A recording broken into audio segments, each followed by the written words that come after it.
Hello, it is Rachel, and in my most recent podcast episode, I talked about what to do if you have a child who doesn't handle it really well when you offer feedback or instruction or even discipline.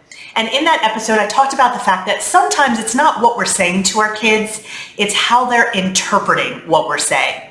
But one important tip that I did give is that if you do want to make interactions with these kids more effective, you want to reduce the tone of judgment in your voice.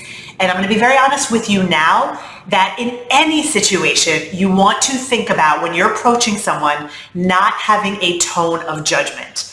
I always say that judgment is the kryptonite of any interaction and any relationship. Because if you think about it, what judgment really is an implication that what you have to say is better or more important than what someone else has to say, or that your perspective is better or more important than someone else's. So if you say something like, you haven't put the dishes away yet, you're thinking about it from your perspective and why you're surprised that the dishes haven't been away. They have a perspective too, and if you use judgment in your tone, it's immediately going to make them defensive. I mean, imagine how it would feel if someone said to you, you haven't put the dishes away yet? So I have some things to think about if you do find that you are approaching someone with a judgmental tone. Here's what you can do. First, assume that their perspective matters as much as your perspective. So instead of saying, you haven't put the dishes away yet, you could say something like, I noticed the dishes aren't away yet. Is there something you need to make it happen? So in that way, you are still setting the boundary that the dishes need to be put away, but you're doing it in a much less judgmental way because you're assuming that there's a reason they haven't done it yet. It's a reason, not an excuse. But when you assume that there's a reason, you're going to approach them in a much more positive way that's less likely to shut them down.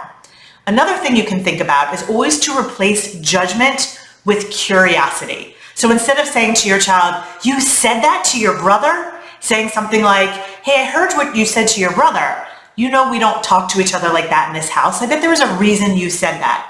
Can you let me know what was going on for you so we can find another way for you to talk to your brother in the future?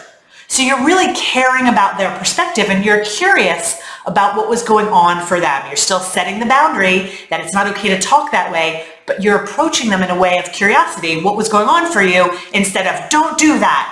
One is going to open them up and one is going to shut them down. The last thing I want to say is you really want to do this for yourself as well. I hear so many parents, we judge ourselves and we say things like, why can't I stop yelling? Which is dripping with judgment. Instead of saying to ourselves, well, why can't I stop yelling? Going from judgment to curiosity actually leads to solutions. When you ask yourself that question, you may say, well, I can't stop yelling because I'm exhausted, because I'm not getting any time to myself, because I have too much on my to-do list. Those are reasons that you can solve.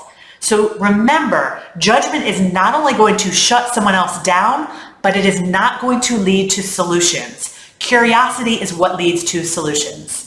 Now, if you do want a solution for how to interact more effectively for that child who doesn't handle it well when you offer advice or criticism or discipline, I encourage you to check out my latest podcast episode. You can find that on my website, rachel-bailey.com/92. I'll see you again next time.